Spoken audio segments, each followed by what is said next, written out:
Goeiedag, good day, fellow South Africans and citizens of the world.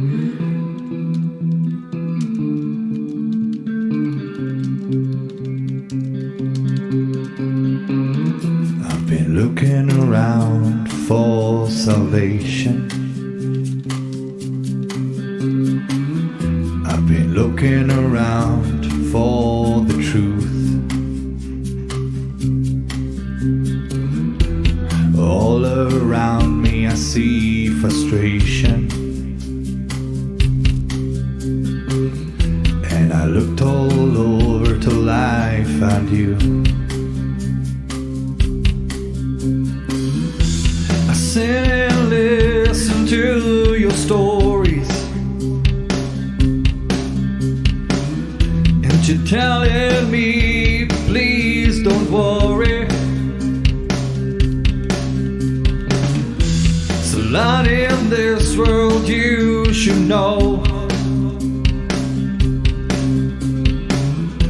and loving life is where you should go. If you're looking for somewhere to go, if you're looking for someone to know, if you're looking for someone to guide you, then loving life will guide you. Goeienaand, good evening, fellow South Africans and citizens of the world. And I do apologize about that little glitch, and it showed on my screen that we were live. So what I did was I ended the stream, started again, now it's working. So who knows what's going on behind the scenes. But anyway, guys, look, before I get Wynand on to discuss this very important subject, I did say in the daily newsletter that Loving Life TV sends out today that I had a special announcement to make, and it is a very special announcement. And it relates to Loving Life TV, a huge change, a huge change. And the change is that from the end of March, I will no longer be doing live streams, and my workload on Loving Life TV will reduce dramatically. But we do have a plan B, which I'll get to in a second. But before we do, I just need to let you know that I have spoken to the two key players in Loving Life TV. That's Marlena de Villiers and Nat Quinn. They're fully aware of the situation. It all relates to my vision. My macular degeneration in my only good eye, I'm blind in the left eye, has returned. So I have been instructed basically by the optometrist that if I don't stop doing Loving Life TV 12 to 16 hours a day in front of a computer, I will be blind by the end of the year. So I'm taking his advice, and the plan B, well, you're going to see one of them tonight, Col Wynand du Toit. We're getting a bunch of co-presenters to take over, and they will be putting their videos not only on YouTube but also on lovinglifetv.com. So that's very exciting. It won't just be people who are on YouTube, it'll be people who are on Brightian, be people who are on maybe just TikTok, like, for example, Elapin Rapiti. So we're going to have a range of people who will be coming on and taking over the legacy of Loving Life TV. So that's the news. You heard it first here. I'd love to continue, but I will be watching and I will be participating. I'll still be actively involved in the background, but I just cannot afford to go blind. It's that simple. Alrighty, I'm going to get my guest on. That's Col Wynand du Toit, and let's get into this show.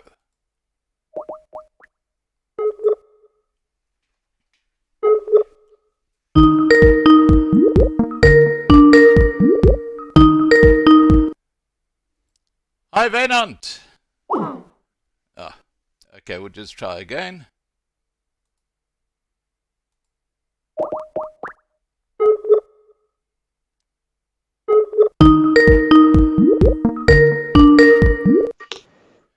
Hi, Wynand. Hi Scott, can you hear me? I can and Can I you can hear me? see you. Who's that handsome devil behind you on the right-hand side or your left-hand side? On the wall. Yeah, it is actually, what does you call it, a schilderij, a A painting. painting. A painting, yeah. Yeah, which my daughter did in the Netherlands, Wow. and I had no place for it, so I used it to put it up behind the door and close all the glass so that nobody can look into the office. Oh, that's a good idea. So that's the reason, yeah. Yeah. Well, we all know the background to that now. Now, look, tonight we're going to be talking about something that's very topical, and I'm just going to put something up on the screen, um, and I'll tell you what it says, just so everybody can see it. This is actually in today's Zero Hedge. Putin warns West, Russia ready for nuclear war, but says there has never been a need. Now, we're talking about some serious stuff here, aren't we? What do you think would pull the trigger for Putin if the West did something like putting troops on the ground in Ukraine? Okay, Scott, yeah, we must go back quite far. Uh, and I want to go back to the 1980s in South Africa because that's where the story started for me. And that was, I only realized it actually a couple of months, about 6 months ago, I realized it when George Soros made a statement where he said, South Africa was my first project. And this project was to show the world that in a country where there was apartheid, if all the different racial groups can live together in peace and harmony, then the rest of the world can do it as well. And then you will see that mass immigration started actually in 1995, the year after Mandela came into power here in South Africa.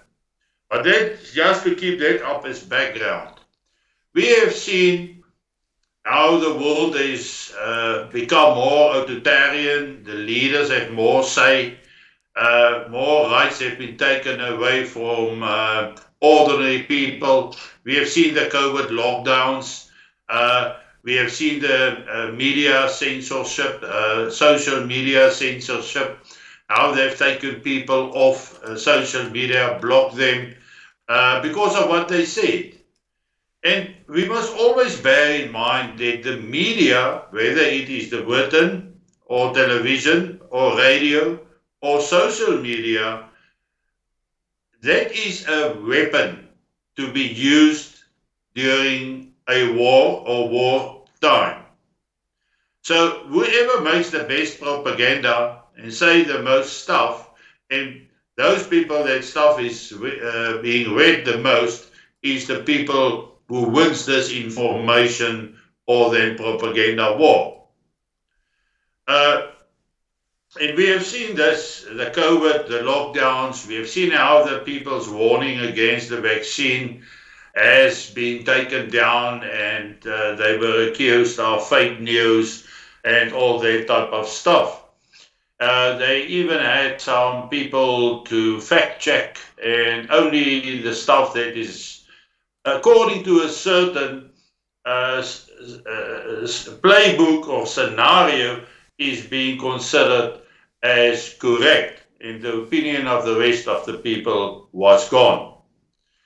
So the one world order, and I'm not talking of a new world order because that is constantly changing over the last 100 years, where you have a new world order. We are now moving into a new world order, but I'm talking about the one world order, where people like George Soros, Klaus Schwab, Bill Gates have actually gained control of governments by means of the World Economic Forum, the World Bank, and then, of course, the World Health Organization.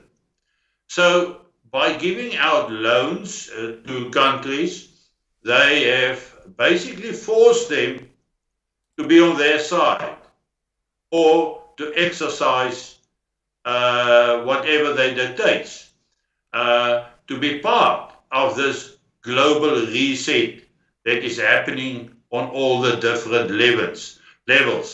Of course, it was very important for them that there must be a one world government, and that one world government is destined to be the United States of America, but not according to how the conservatives see it, but according to how the liberal people are seeing the United States. That's why we have seen this Black Lives Matter stuff in the United States. And when Donald Trump won the election in 2016, he upsets the apple cart. And that forced them actually to wait another 4 years for a new election. They've tried everything to get rid of him. Right.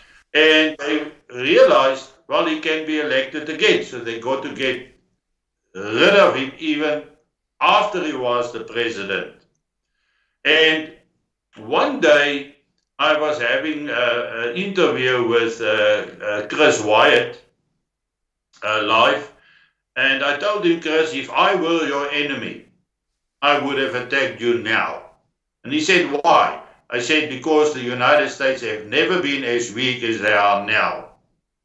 And that was just shortly after the election of the current President Biden in the United States. Then we start seeing all this wokeness stuff. You are not allowed to call a man or a woman because everybody is exactly the same. We saw this type of indoctrination even appearing in schools and everywhere, and nobody was sure what is what. But we must now also look at the rest of the world, and we must realize that the European Union was losing their resources ever, and they know that Russia got a very strong resources based and are very rich on minerals and everything that people need. And Putin was the one guy that stood solely in the way of the one world order. Putin is the guy who said Russia will not go the way of wokeness. In Russia, a father will be a father and a mother will be a mother. And they stand for nationalism and patriotism. And the Russians will never bow to the one world order. So now, if we look back at 94, at the George Soros scenario in South Africa, now they are sitting with another huge block in their road, and that is Putin. So they started with Putin's scenario of breaking up Russia into a lot of small states which they can control and have unlimited access to cheap resources. So the whole Ukraine war was well pre-planned and worked out by the CIA, but under the leadership of Victoria Nuland.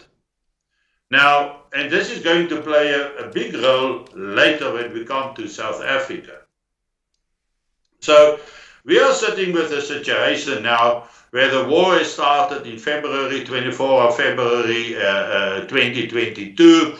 I've been watching this war very closely, and I have sources from all over the world on both sides of the spectrum. But once again, the scenario was only played by the media from one side, and that was the popular media in the West. And even in South Africa, people did not do their journalism. They just take everything that CNN is saying for granted, and that forms the basis of all their, whatever they accept as the truth about Russia. So when they started making out Putin as this beast, this demon, and that Putin has invaded the independent country in 2022, that was a scenario which they have well prepared beforehand. But Russia's response was based on the fact that there was already a war going on in the eastern part of Ukraine since 2014, after the Maidan revolution that happened there.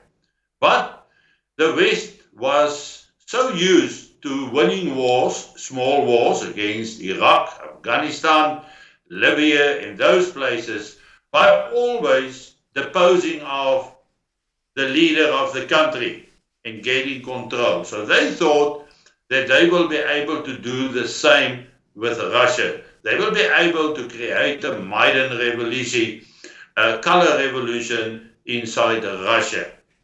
And that's why Navalny was put in place, the guy that died in prison now. But Navalny was never official opposition party in Russia. So now we are sitting with a war.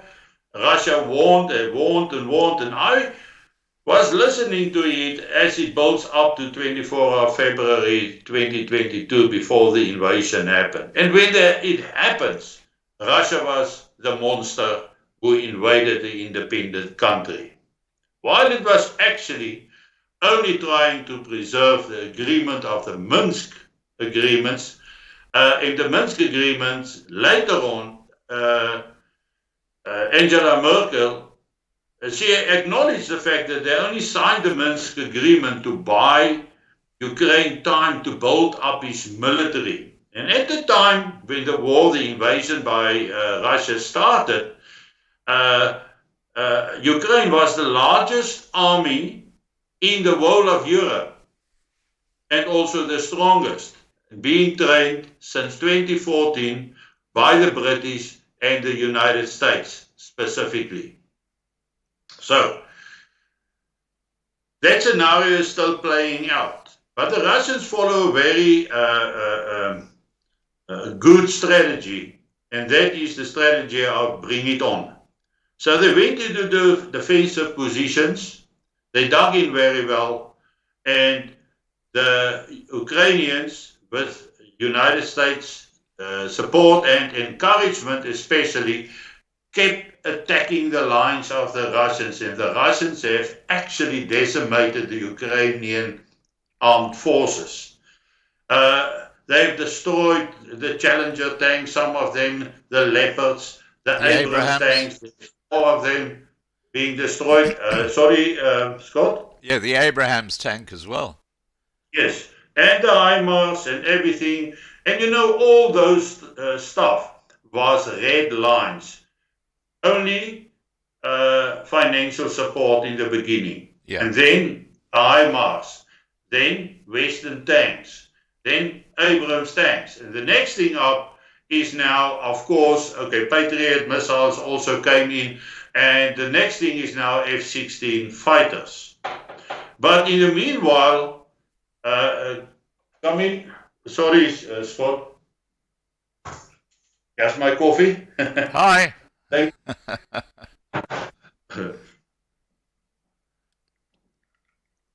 So they crossed all their red lines. There's no more troops in Ukraine left to be called up. Now, if you listen to what Ukraine say, they say, well, they haven't lost a lot of people. They talk, Zelensky talk about 30,000. Some guys about 70,000. But the official figure of dead Ukrainians is in excess of 500,000, in the excess of 500,000. Wow. They don't have any troops left. They don't have people left to call up. So they are very desperate at this stage. And it's clear that the Russians are winning the war by far. The Russians have started up their how does you say, their military complex buildings, factories and stuff, and they are building more heavy weapons and produce more ammunition than the whole of Europe together in a year, and they are doing it in a month. Wow. So the Russians got more than enough ammunition and everything that is going on. So there's a lot of tension, but they must be careful now. Donald Trump said, if he becomes the president of the United States, he will stop the war in one day. And he can do it. But Biden could have done it as well. You haven't once during this past 2 years, and we are now in year 3, not once has a Western leader say that they wanted peace. Never once. It was always roundabout routes. We must destroy Putin. We must attack them. Now we must finish them off. And Russia kept on saying, we are open to talks. And we know that there was a peace agreement on the table already in April of 2022. And then Boris Johnson flew in and told Zelensky, don't sign it. We are all the way with you. And that's where the saying comes from. We are with you until the last Ukrainian. And we are now on the point of the last Ukrainian. And the Western nations are all of a sudden scared, because what did Russia actually did over this past 2 years? They have destroyed the ammunition and the weaponry of NATO, so that NATO don't have enough equipment, enough ammunition to defend Europe. But now Donald Trump is on the scene and he said, well, if you don't pay your NATO subsidies correctly, we will not protect you. I, as America, won't protect you. So Donald Trump now features as a huge opponent, or a stumbling block in the way of the plans as it was going in the destruction, the total destruction of Russia.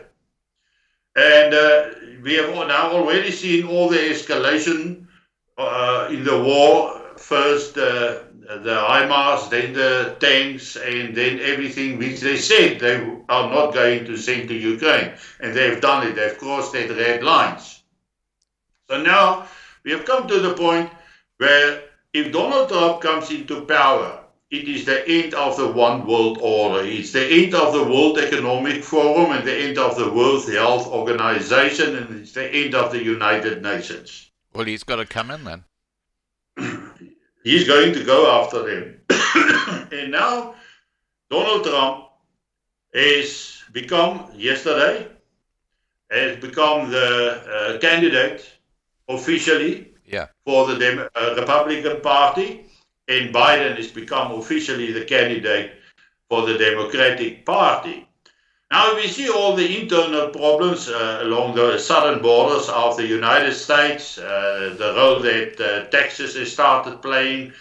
They ignore basically whatever the Democratic government tries to enforce on them. They just ignore it and they do whatever they want to do. So at present, Trump got more influence in the United States than Biden and the Democratic Party. So they are still trying to, by means of lawsuits, to indict him and have him thrown out of the presidential race.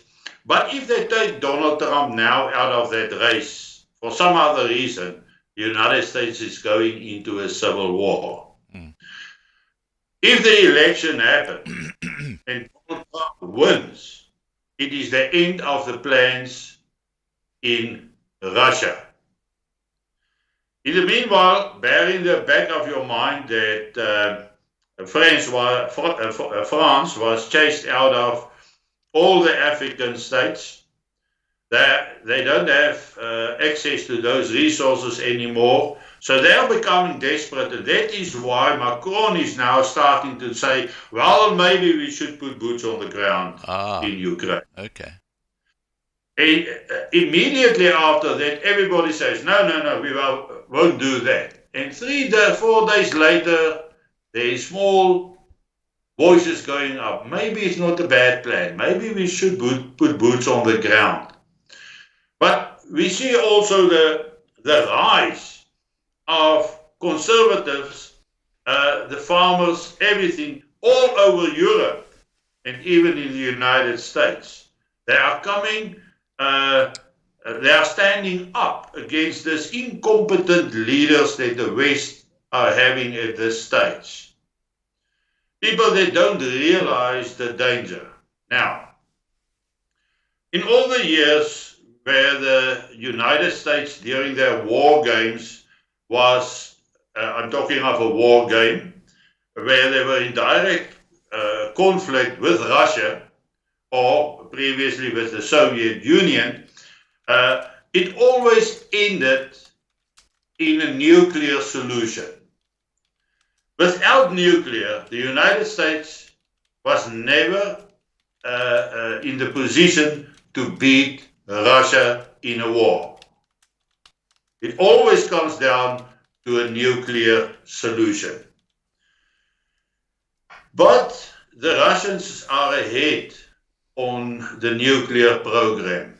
And Putin in the past day said, military tactical speaking, we are ready now for a nuclear war.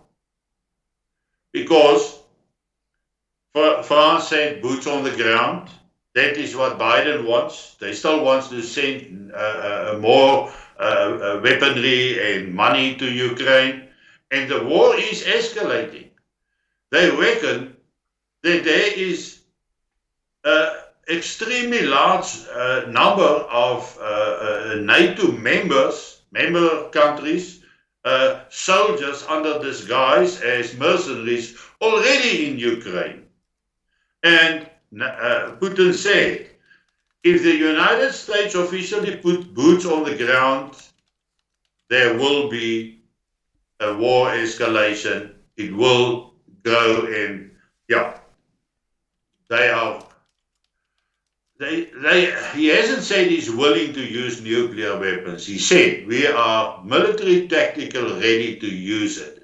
But in his own words, he thinks that the war in Ukraine don't require the use of nuclear weapons. So this was a very stern warning towards the West. Now, two things must happen. One, they're either going to kill Trump or it's the end of their plans. Or they are going to detonate, and I'm going to say it, the Western nations, probably the Americans, are going to detonate a tactical nuclear warhead inside Ukraine. And they are going to accuse Russia of doing it to provide them with a reason to go full out nuclear on Russia. Wow. Now, we are looking at the election that is going to happen in November, the 5th of November. So either they took out Russia and Putin for the one world order to survive their dreams or whatever, their plans. If Putin wins, it's the end of the one world order. So Trump must be gone by November and Putin must be gone by November. If Trump survives this year and he actually becomes the president, they have lost. So if they can beat Russia before the end of November or the beginning of November, they will still keep certain of their ideals alive by successfully doing that. So I think the escalation, there was no de-escalation in the fighting, nowhere on the total front. You only see escalation. So the chances of nuclear war, okay, let's first talk World War III. World War III is actually already ongoing. It's on the economical front, it is on the media front, the propaganda front. Cyber attacks. The physical part is the Ukrainians, but they're all sending money and weapons to Ukraine. So there's actually a world war going on. And now we're sitting with Palestine, and we see that the Israelis is attacking the Palestinians. And I don't have a specific opinion here, but I think that they plan this war to escalate to include a direct war with Iran. But now the States has been a bit upset by the Houthis that came into play and they blocked the Red Sea. Yeah. All of a sudden, it's not the Suez Canal that is being blocked. They block it in, I think, the Strait of Aden. That means their enemy ships, that's Israel and their strategic partners, which is Europe, Britain, and the United States ships, has to go around the Cape. So now we're sitting with the following scenario. If the World War broke out to its full extent, let's forget a moment about nuclear war. Say, right, boots on the ground, now they are fighting full out a war in Europe. Then the Cape Sea route becomes the most important part of the world's strategic map. Yeah. Now we're sitting inside South Africa in Lesotho with 2 British bases. We're sitting in Botswana with an American base. And we're sitting with Russia as part of BRICS. They probably have permission to land anywhere where they want. So we can be in a hot war in the middle of South Africa between the United States, Britain, and Russia over the control of the Cape Sea route. Because South Africa is not part of BRICS because we are a great country, because we have a lot of resources. We got nothing that Russia itself don't have. It's about the strategic position, location of South Africa on the world map. Because whoever controls the harbors in South Africa controls the Cape Sea route and can block the world fleets of opposition countries of passing around the southern tip of South Africa. So here's a tremendous problem. If World War III breaks out to its full extent, then there's no more money from a World Bank. There's no more governments that's going to borrow the ANC any money. All the spare parts for our coal-powered stations, etc., is coming from Europe. South Africa, over the last couple of years, has almost stopped all manufacturing. We even have to import steel. Yeah, we are still making a little bit of steel, but not nearly enough.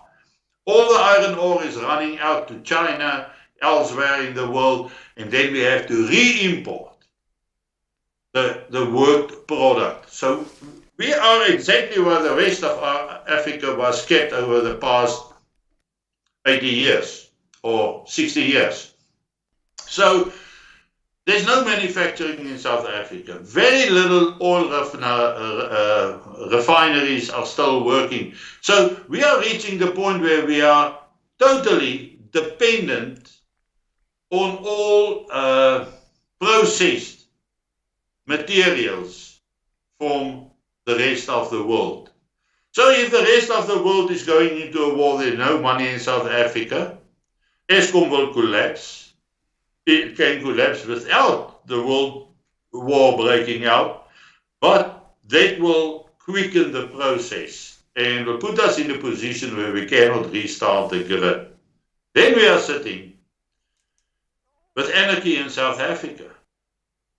Then we sit with the civil war in South Africa. Because if we look at the situation in South Africa, the deteriorating situation in South Africa, and we look at the deteriorating of the world, it seems as if we are on a collision course. And when the World War breaks out, we are going to be in trouble in South Africa as well. We are sitting with elections in South Africa the 29th of May. There's not one party that can guarantee our safety, not even the ANC. If the ANC remains in power, they will be lifted out of power by a color revolution. Why? Because they support Russia, because they attacked Israel in the World Court. They've taken the opposite side of the United States. Victoria Nuland was already in South Africa, fairly recently. We know what the American ambassador said about the Lady R ship in Simonstown. Now, all those things together tells us that even if the ANC win, they are going to be removed. And who are they going to use to destabilize the country to the point where they can be removed? The ISIS type of fighters that is currently in South Africa in the Natal region. I heard there are 28 camps of them. Say again? I heard there are 28 camps of ISIS fighters. I won't take that for granted, but I know that a place like Newcastle got over 200 fully trained fighters, Standard up to several places. She says if they want to keep the N17 open once there's a lot of problems. But if a DA coalition came to power, the majority of black people in South Africa is not going to accept it. Any other coalition is not going to be accepted. The MK say MK party, if they are not on the ballot list, there won't be an election. We will have violence. And we all know that MK party is currently not on the ballot. They have been left out. So, if a coalition came into power, how are they going to enforce their authority? You are sitting with the defense force and the police force that is 100% behind the ANC, and part of them behind the Umkhonto we Sizwe party. So, if the UIM, for example, of Neil de Beer should come into power by means of various coalitions, the people that must enforce their authority is not going to do it. If you don't have the power of the SWAT, how are you going to be in charge? We have seen Cyril said in some of his speeches that the youth must return to the revolutionary style of 1976. Why? If this is a peaceful country, must the youth return to revolutionary practices? Is it because if they lose against a coalition, if they lose, will there be violence? Of course there will be violence. So there's no way how we can look at our election by the end of May and expect that there's not going to be violence and it's going to be a peaceful process and that the ANC is going to accept defeat, or whether the United States is going to accept a re-election of the ANC because they wasn't true. They wasn't, what is the right word, loyal to the Western cause. So they will look for somebody who is more bribable, somebody who's more important money-wise. So, yeah, I think we are in for very, very difficult but exciting times that is lying ahead of us. Two things that we must watch. Yeah? Can I just pick up on a couple of things? From what you've been saying, the way I understand it is that if Biden gets in November in the USA, we're headed for World War. Well, we're in World War III, but we're headed what could be a nuclear war. If Trump Yeah. gets in, he could actually stop that happening. But the one world government don't want Trump to get in. Now, there's one. Because they There's, don't want the war to stop. yeah, but there's one quirky thing here, and that is that Putin, Vladimir Putin, the head honcho in Russia, is a young global leader at the World Economic Forum. He says so. Just remember, George Soros said also in one of his interviews, he said, Putin has betrayed us. Right, their agenda. Yes. Okay, now looking at South Africa, you're painting a very bleak picture. It looks like post-May 29, there's going to be a civil war in South Africa regardless of what happens politically. Is that what you're saying? Yeah, but there's one thing that we must never lose sight of. South Africa has always been a very resilient country.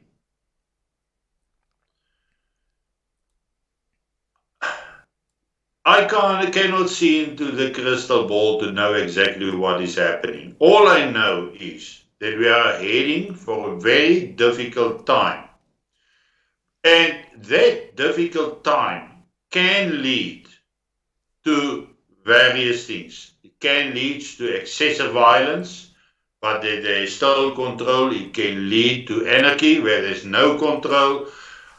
And then it will develop into a civil war as what is happening in Haiti currently. I mean, it's being controlled by gangs. Yes. And I can see in South Africa very similar actions.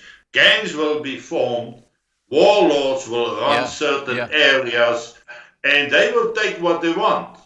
Well, look, can I just to say, be able for their group to survive. Wynand, I put up a video this morning, which was of a taxi boss driving towards a taxi rank, and there was a reporter who was going to talk to this guy, and there was a vehicle before the taxi boss and a vehicle after the taxi boss, which had armed men with AK-47s who were his bodyguard. And they said quite openly that if he didn't have that, someone would shoot him because there's R1 million on his head. So there's complete anarchy already in South Africa. Yeah. There's several people, let's say it, lawyers and advocates, who reckon that we are already in anarchy. To a sense, the state has already actually lost control of the services and the safety of people. But it's not a full-scale anarchy as yet. When everything is gone, that's the type of guys that is going to rule the country. So you will have a lot of warlords, a lot of rulers, and we are sitting in the middle and we are going to be crushed if we are not prepared to take it head on. Now, when you say we, you're talking about the white people in South Africa. Yes, I'm talking about the white people of South Africa, because we are the guys that are being threatened.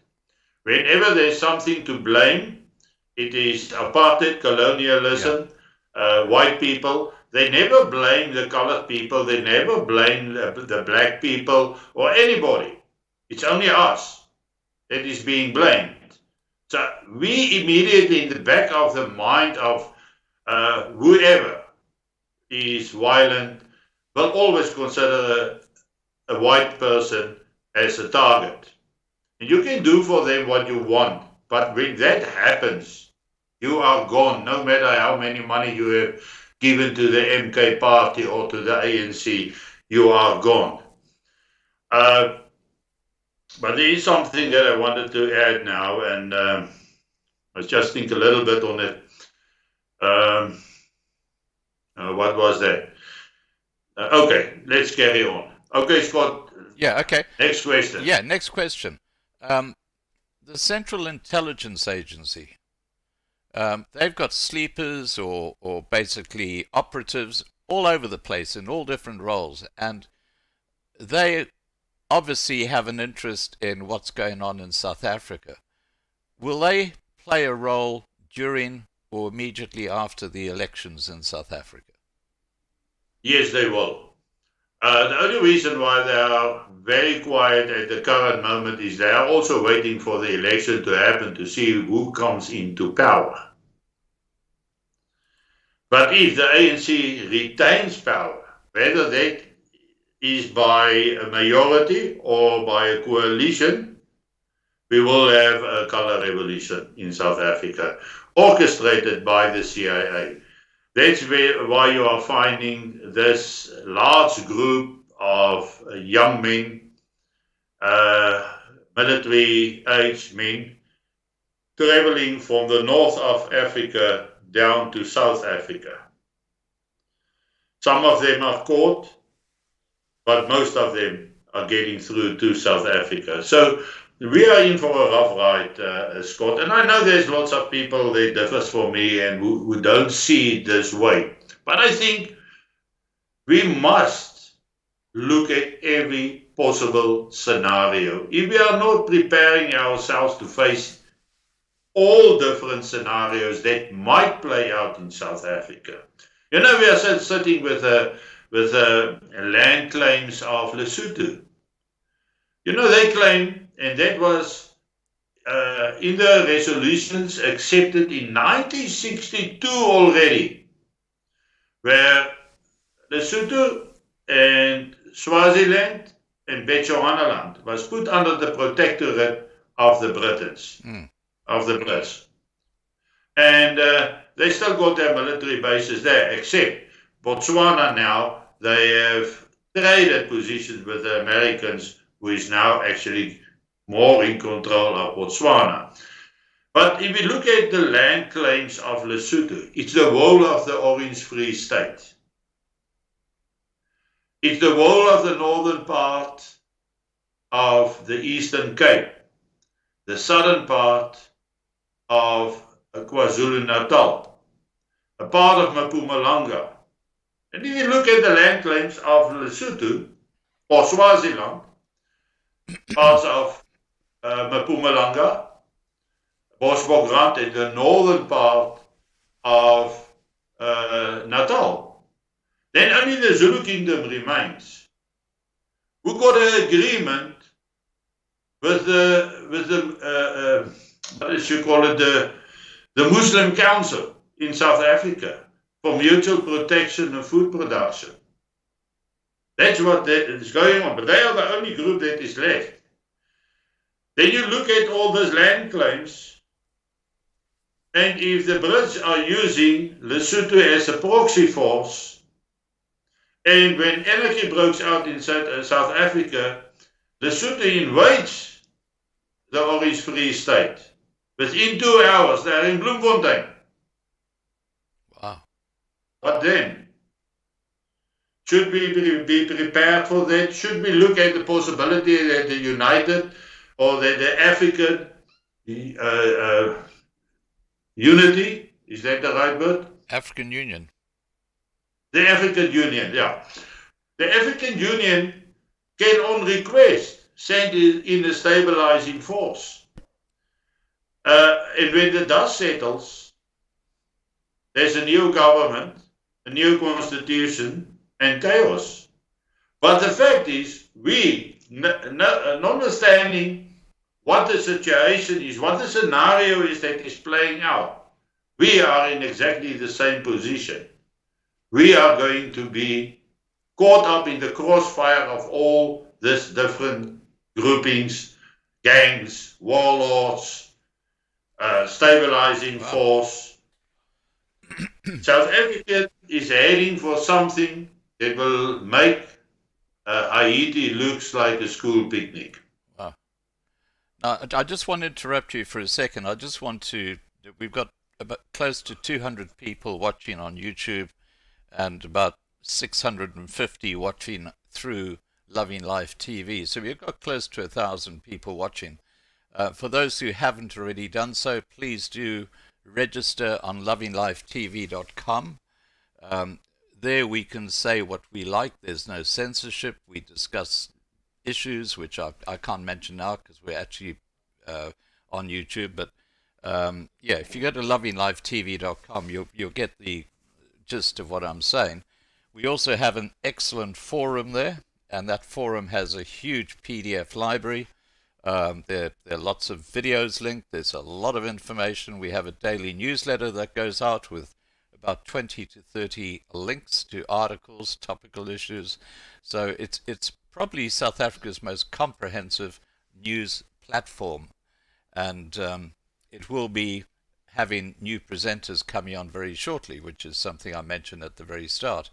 Now, getting back to you, Wynand, what is the solution, and can it be stopped? Will it be stopped, and by whom, or does the world indeed want a world war? Well, if we look at what is happening currently in the world, it is as if there is absolute madness under the NATO leadership as well as the United States and Britain, because they are doing nothing to stop this war. They want it to continue. And that's where the propaganda role of the media was very strong, because this propaganda makes the people believe that they are winning Russia. You can't win Russia. How many wars in the history has happened around Russia, and always they've come out on top? They've always very slow to start, but once that big red Russian bear is starting to roll, nothing stops them. But you know what you haven't mentioned yet, Wynand, is China. China and Russia have formed a very close alliance. It's not just Russia that the West are going to take on. China will join Russia. China don't have a history of aggression. We must remember that. They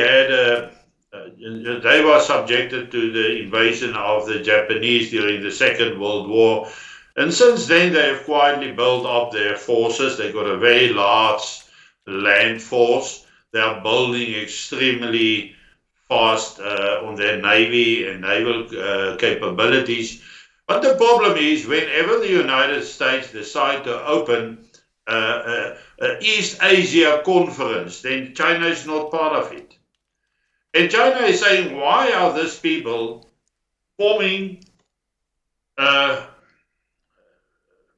groups in our area? We don't form any groups in the Gulf of Mexico. We don't go there and claim certain things. Why is the United States doing it? So, yeah, the Chinese might become a factor, but it will only become a factor if the United States start it, or anybody else. North Korea is more than willing to get directly involved. And yes, China is backing the Russians. They are part of BRICS. And yes, India will also support Russia. So if a full-scale world war breaks out, we are sitting with quite a large number of countries that can join hands with Russia. But I think initially it will be Russia with the support of North Korea directly.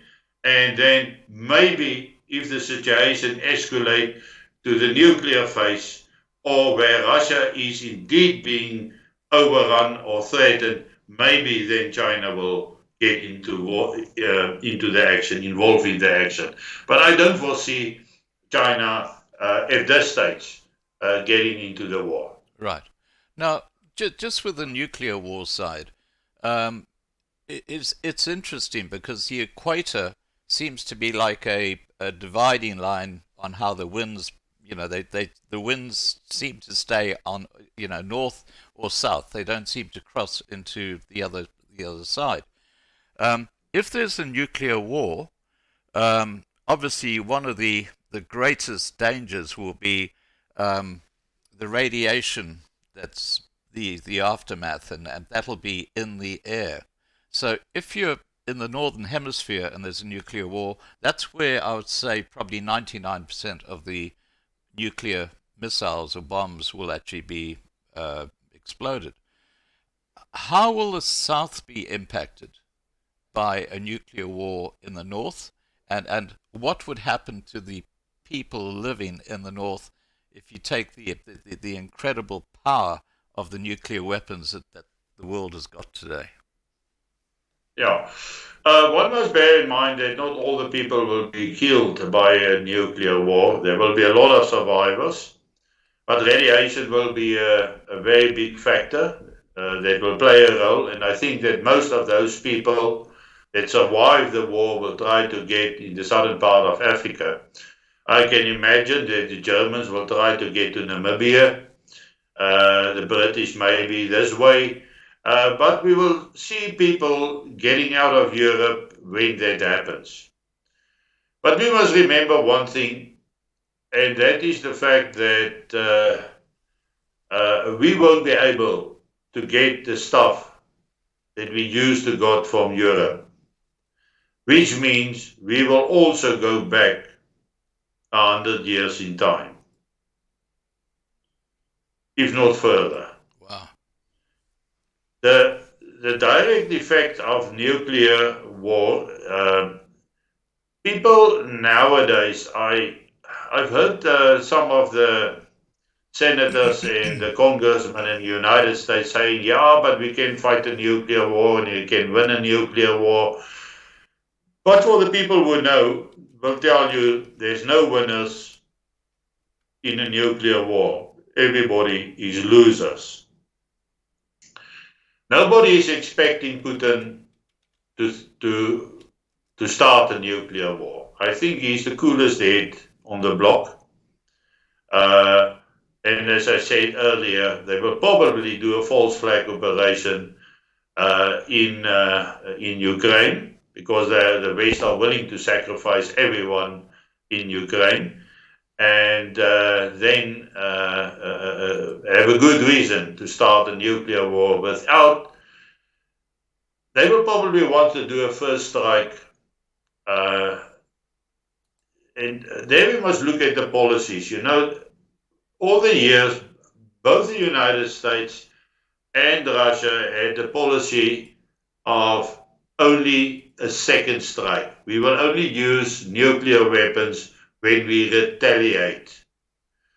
Now, during 2023, the United States changed their policy to a first strike as well. So they will probably try to knock out Russia before Russia can succeed in returning fire or returning their missiles to the United States. But the guys who really know this stuff said that there is systems in place that will automatically let the rockets go once they start happening, and that you don't even have to have human control over some of those weapons. But this is not my forte, Scott. Nuclear weapons is not one of my strong points, but that is what I've deducted over time. That could happen. It will affect all of us, but the southern hemisphere will be better off than the northern hemisphere. But it will be the end of the world as we know it.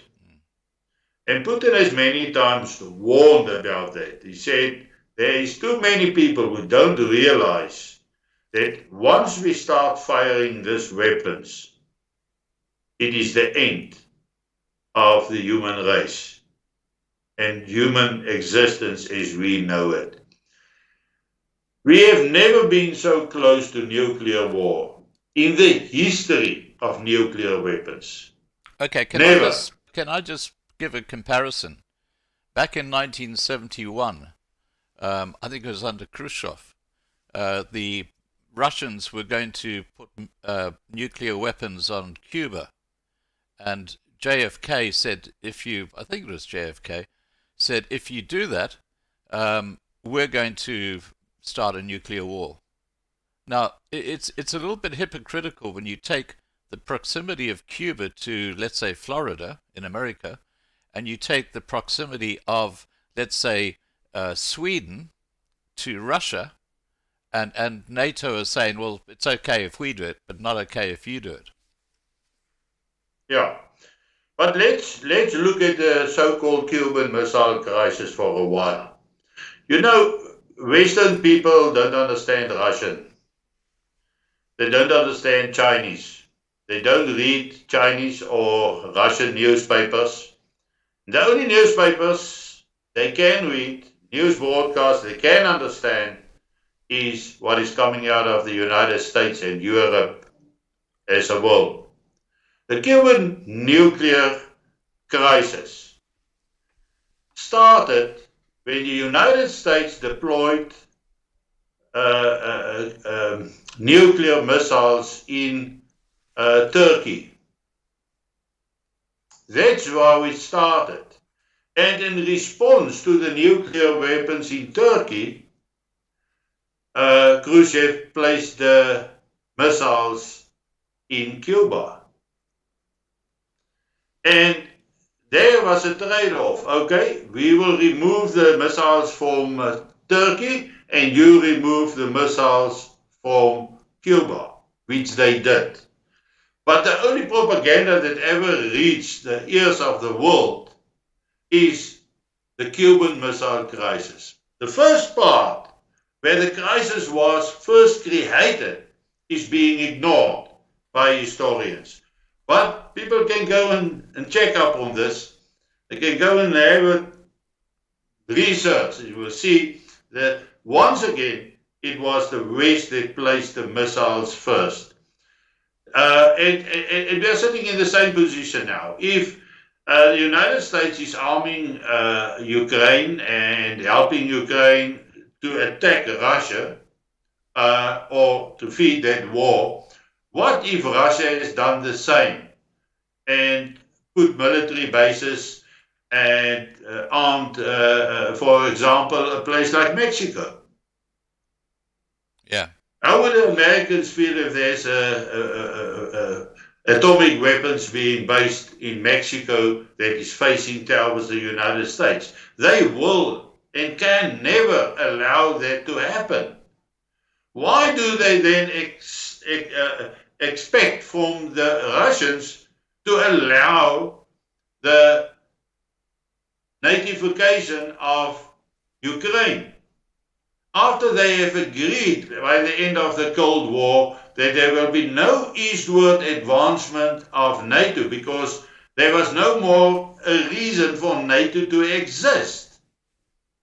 Because NATO is a defense pact. And now there was no opposition left. Why do they expand towards the Russians? And when the Russians ask the West, can we be part of NATO? They said, no, you cannot. Wow. Why not? So, yeah, the Western world is on a self-destruct path at the current stage. And it is not starting today, it's coming on for many, many years. And this has And been, we are now at the crunch of the situation. and this has been planned by the one world government who basically run the show anyway. If you go back and you look at their doctrines, what they have been saying, what they've been doing over the years, then you can see it played out. There's a little bit of the scenario that has changed. They had to adapt their plans here and there, but they were never as close to success as they were during the COVID time.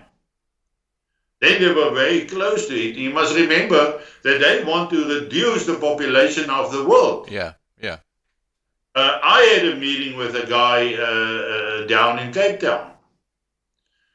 And he asked me an interesting question. He said, which country in the world are the people the happiest?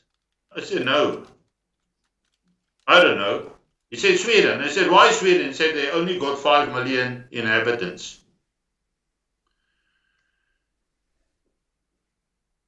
And that was the interesting thing he told me. 5 million. So if South Africa must only have 5 million people, in the United States only 5 million people, or all the states in the United States 5 million people, what about the rest? Yeah. But then they say at a stage they want to cut the world population by as many as 80%. I think And it's then they take all the 95%. countries in the world and they divided it by 5 million. I made a little sum. I don't know where 500 it million comes right people now. is what they want. Then it gets to exactly 5 million people. If 80% of the world disappear, we can get Yeah. into 5 million people per country. Wow. I'm not going to mention the person's name. I'm on dangerous ground now. But that is happening. It's happening in South Africa, between us. And if the COVID and the vaccine and all the other regulations don't work, if hunger, what did you call it, hongersnood, Starvation. starvation don't work, what is the other alternative than a nuclear war? Yeah. Yeah. To get down. And can I To just say that rid the world of 80% of the population. Jeff Bezos, who owns Amazon, is right now building a huge bunker, underground bunker, which is costing over $500 million. He's building it right now on the island of Maui, and you can go and check that up. And these billionaires have got bunkers all over the place, so they can go underground, so everybody else dies, and after however many Yeah. years they'll come back up, and they'll have the world to themselves. Yeah, back to you. But Scott, what you say is true. But they are also selling their shares in their businesses at the moment. They are. Why? They So, are selling their shares in their businesses. And even Mark, what's this guy from Facebook, Mark? oh yeah, the idiot, Zuckerberg. Yeah, Zuckerberg. Yeah, Even he got a bunker. And I know people in South Africa that also got bunkers. yeah. But they don't have as much money as those guys, small bunkers. And I know of some of the bunkers that is being built in Australia, has been built in Australia, because Australia is also in the southern hemisphere. And it got vast open spaces. It's a perfect place to survive Yeah. a catastrophe. Yeah. So, Scott, yeah. No, look. I'm overthinking these things nowadays, and I cannot be correct on everything that I'm telling. Yeah. The historical facts, what is happening in the world, is what is happening currently. But where they are all heading is a little bit of thumbs up as well. I cannot say for sure that that is what is going to happen. It's impossible to predict. And I don't want to predict because, but I like to look at the facts, to analyze it, and to see where is it leading us. In what direction is it moving?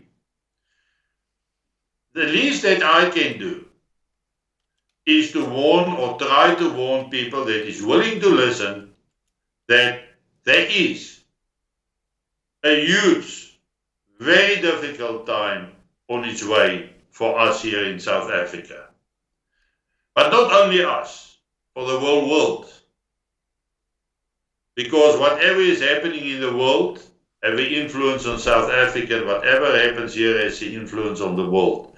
But the two are converging currently, like this. I hope I'm wrong, and of course I hope we can still chat next year. Yeah. Now, just on that point, Wynand, could this be the end of the road for South Africa? It can be, yeah. But just remember, it's also an opportunity. Yeah.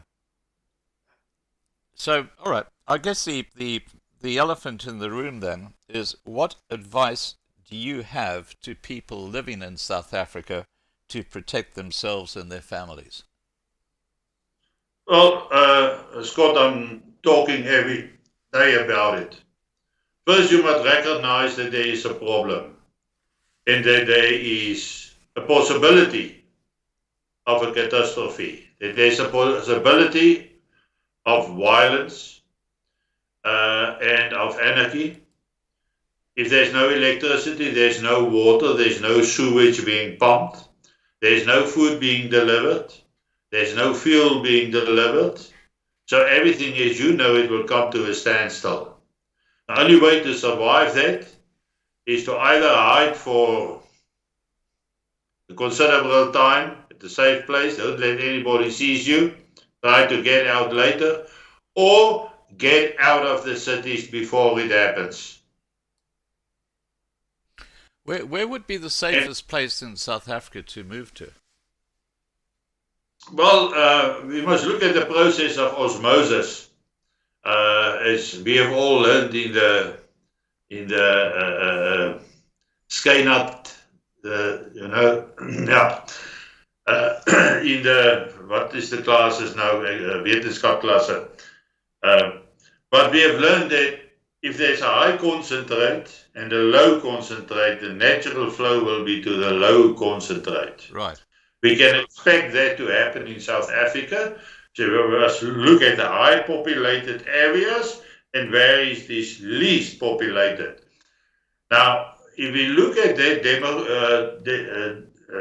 demographics of the people of South Africa, you will also see that the most incidents of violence and hijackings, killings, etc., is happening on central and on the eastern side of the country down to the south. And it's actually only towards the western side, central, western, and looking here at basically Orania? the northern Cape to the coast, as an area where there's less people and less chances of conflict. What about Orania? Orania got no strategic importance. But I mean, as a safe haven for people if they're trying to escape anarchy. Orania is not. Orania is not protectable. Orania was not selected with safety in the background or in the back of the head. The location was not actually properly selected. There's a lot of things that you must bear in mind when it comes to a place like Orania. Of course, it's a great place. It's people with our traditions. They live there, and it's good. They will probably survive whatever is coming this way.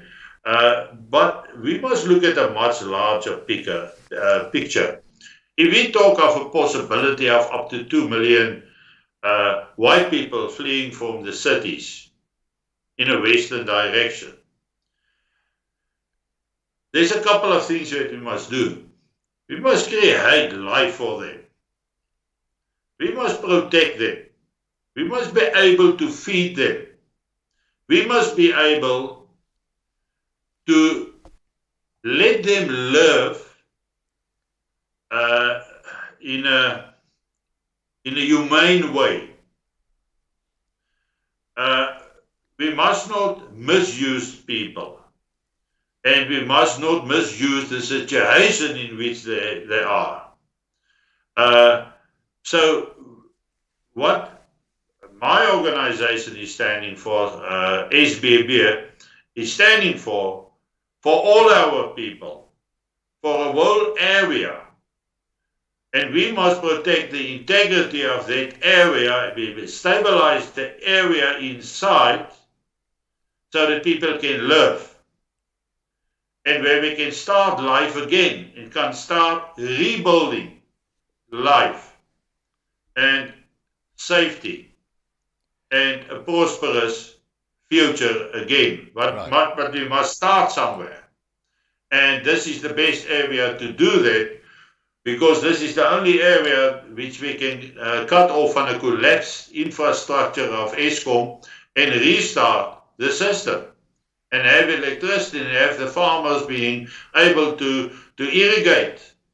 And there's enough food being produced in the Orange River Valley and in the Kalahari and the Northern Karoo that we can actually rebuild and keep our nation alive and build for manure.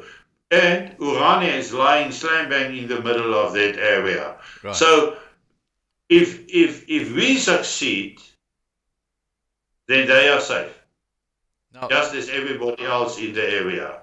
how do people make contact with SBB? They go to the website saidlandbb.co.za.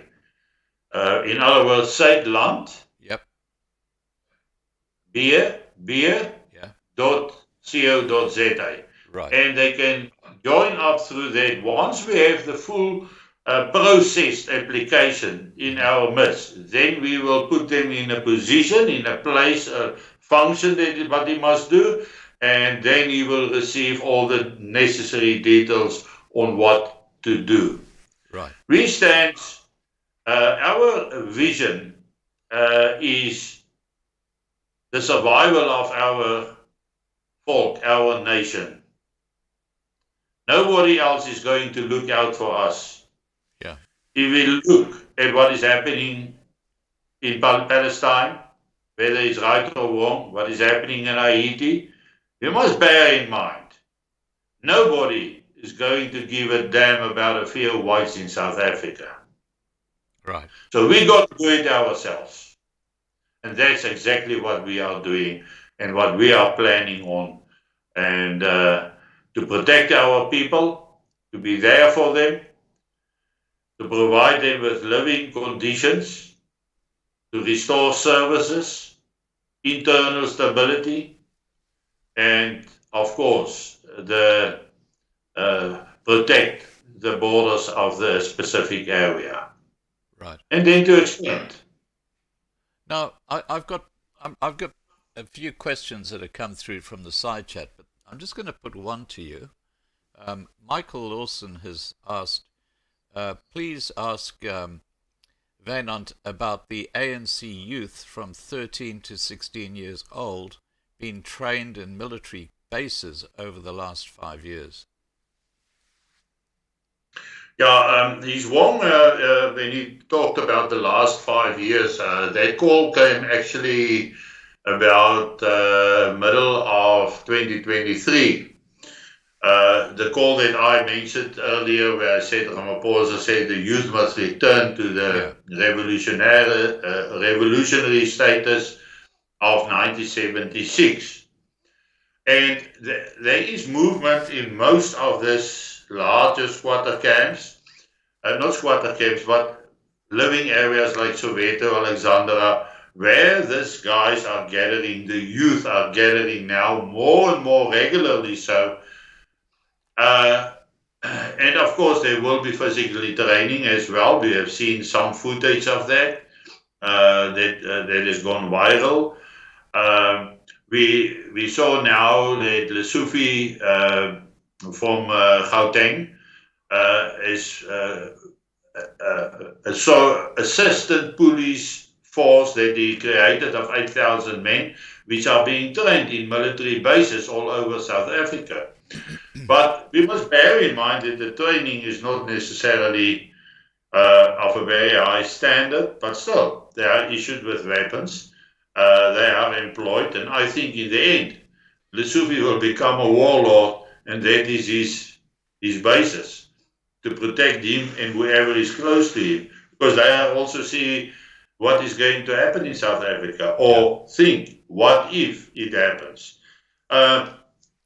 So we are aware of several training things, stuff that is going on, but if we should start training, we are in deep trouble, because then they will hammer us. We got to wait for the right moment to do the stuff. Right. And the right moment, most opportune moment, is of course once anarchy is broken out. Yeah. Wynand, I want to thank you so much for coming on tonight and talking to us. And you know, it's a very disturbing picture you paint. But look, you've got your finger on the pulse, and I really appreciate your frankness and the information you provided. Just so everybody knows, we've got about 200 people watching at the moment on YouTube. We're close to 1,000 people in total. The rest are watching through Loving Life TV. Um, Guys, this video will be going up on lovinglifetv.com. I know this is a, a bit of a promo for lovinglifetv.com, but we do send out a daily newsletter which has dozens of topical links, a lot of them related to South Africa.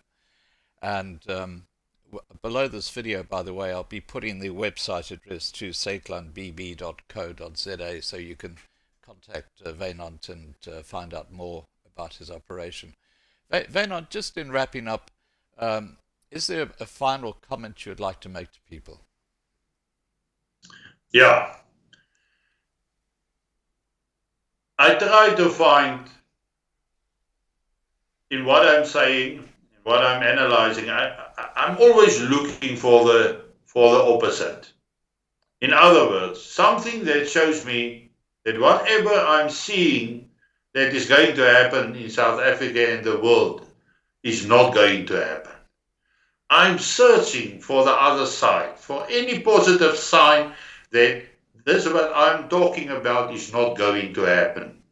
And the sad news is there's none. Everything reflects that we are on the brink of something large. But it's not the end of the road. It might be the beginning of the road.